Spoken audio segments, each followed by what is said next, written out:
आज आपण या व्हिडिओमध्ये शेवग्याच्या शेंगांची पातळ भाजी किंवा आमटी कशी बनवायची ते पाहणार आहोत। खूप सोप्या पद्धतीने कमी वेळामध्ये ही भाजी बनवून तयार होते, चवीला खूपच छान होते। चला तर मग वेळ न वाया घालवता रेसिपीला सुरुवात करूया। आपण भाजी करता लागणारं सर्वात अगोदर वाटण कसं बनवायचं ते पाहूया। हे वाटण फ्रीजमध्ये 8 ते 15 दिवसापर्यंत छान टिकलं जातं, अजिबात खराब होत नाही। त्याकरता आपण साहित्य घेतलेलं आहे। 1 वाटी आपण शेंगदाणे घेतलेले आहेत, ते कमी तेलावरती हे सर्व जिन्नस आपल्याला चांगले परतून घ्यायचे आहेत। 1 वाटी खोबरं घेतलेलं आहे, 1 वाटी शेंगदाणे, त्याचबरोबर मूठभर फ्रेश कोथिंबीर घेतलेली आहे, अर्धा इंच आल्याच्या तुकड्याचे काप, 7 ते 8 लसूण पाकळ्या, तसेच 1 वाटी परतून घेतलेला कांदा घेतलेला आहे। कांदा, खोबरं व शेंगदाणे आपण समप्रमाणात घेतलेले आहेत। त्याचबरोबर 250 ग्रॅम आपण शेवगा घेतलेला आहे। वाटण तयार करण्यासाठी एका मिक्सरच्या भांड्यामध्ये लसूण, खोबरं टाकून घेऊया। त्याचबरोबर परतून घेतलेला कांदा टाकून घ्यायचा आहे। सर्व साहित्य मिक्सरच्या भांड्यामध्ये टाकून मिक्सरला अगोदर पाणी न टाकता तसंच फिरवून घ्यायचं आहे। अशा पद्धतीने वाटण तयार करून घेतल्यामुळे 8 ते 15 दिवसांपर्यंत ते छान टिकलं जातं, अजिबात खराब होत नाही। तसेच ह्या वाटणापासून बनवल्या जाणाऱ्या भाज्या चवीला खूपच छान होतात। वाटणामध्ये आपण थोडंसं मीठ टाकून घेतलेलं आहे, एकदा मिक्सरला फिरवून घेतलेलं आहे। आता आपण लागेल तसं थोडं थोडं पाणी टाकून मिक्सरला एकदम बारीक पेस्ट तयार करून घ्यायची आहे। शक्य होईल तितकं बारीक हे वाटण आपल्याला तयार करून घ्यायचं आहे, त्यामुळे भाजीला दाटसरपणा येतो, घट्ट दाटसर भाजी बनून तयार होते। वाटण चांगलं तयार झालेलं आहे। कमीत कमी पाण्याचा वापर करून एकदम बारीक हे वाटण आपल्याला तयार करून घ्यायचं आहे। संपूर्ण वाटण एका बाउलमध्ये आपण काढून घेऊयात। ह्या वाटणापासून बनवल्या जाणाऱ्या भाज्या चवीला खूप छान होतात। त्याचबरोबर घाईच्या कामामध्ये अगदी पटकन आपलं हे वाटण जर तयार असेल तर भाज्या देखील पटकन बनवून तयार होतात।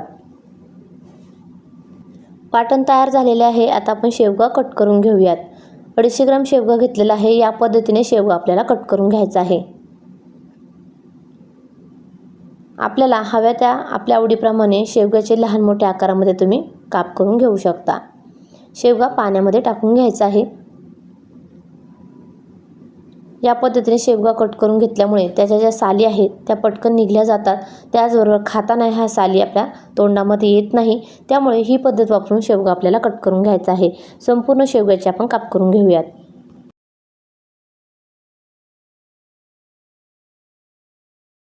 संपूर्ण शेवगा आपण कट करून घेतलेला आहे। आता आपण फोडणी देऊन घेऊया। फोडणी करता कढईमध्ये मोठे 2 चमचे तेल टाकून घेतलेलं आहे। तेल चांगलं कडकडीत गरम झालं की त्यामध्ये जिरं व मोहरी टाकून घ्यायची आहे। जिरं मोहरी चांगली फुलली की आपण तयार करून घेतलेलं वाटण टाकून घ्यायचं आहे। आपल्याला भाजी कितपत बनवायची आहे त्यानुसार हे वाटण आपण वापरायचं आहे। आता आपण वाटणामध्ये मसाले टाकून घेऊयात। वाटण जास्त वेळ परतून घेण्याची गरज नाही, कारण सुरुवातीलाच आपण जे जिन्नस घेतलेले आहेत ते चांगले कमी तेलावरती परतून घेतलेले आहेत। आता आपल्या आवडीप्रमाणे घरातील आपण कुठलेही मसाले यामध्ये ॲड करू शकता। इथे मी 1 चमचाभर लाल तिखट, गरम मसाला, त्याचबरोबर घरगुती गरम मसाला घेतलेला आहे, हळद व थोडंसं चवीपुरतं मीठ टाकून घेतलेलं आहे। मसाले अर्धा मिनिट चांगले परतून घ्यायचे आहेत। मसाला चांगला परतून झाला की त्यामध्ये धुवून घेतलेल्या शेवग्याच्या शेंगा टाकून घ्यायच्या आहेत व वाटणामध्ये चांगल्या मिक्स करून घ्यायच्या आहेत। शेवग्याच्या शेंगा चांगल्या मिक्स करून झाल्या की आपल्याला भाजी कितपत बनवायची आहे किंवा किती पातळ घट्ट हवी आहे त्यानुसार पाणी ओतून घ्यायचं आहे। कोमट किंवा गरम पाण्याचा वापर करायचा आहे, त्यामुळे भाजीला तर्री छान येते।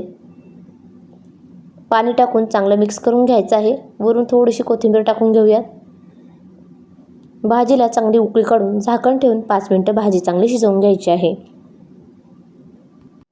भाजीला चांगली उकळी आलेली आहे। झाकण ठेवून मीडियम फ्लेमवर 5 मिनिटं ही भाजी चांगली शिजवून घेऊया। मीडियम फ्लेमवर 5 मिनिटं भाजी चांगली शिजवून घेतलेली आहे। शेवग्याच्या शेंगा चांगल्या शिजल्या आहेत। मस्त अशी शेवग्याच्या शेंगांची आमटी किंवा भाजी बनवून तयार झालेली आहे। तुम्ही सुद्धा ह्या सोप्या पद्धतीने एकदा भाजी नक्की बनवून पहा, चवीला खूपच छान होते, कमी वेळामध्ये बनवून तयार होते।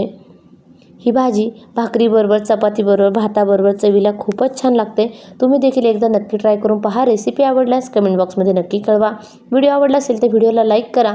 अशाच नवनवीन छान छान रेसिपीज पाहण्यासाठी आपल्या चॅनलला सबस्क्राईब करा। भेटूया अशीच एक नवीन रेसिपी घेऊन पुढच्या व्हिडिओमध्ये। धन्यवाद।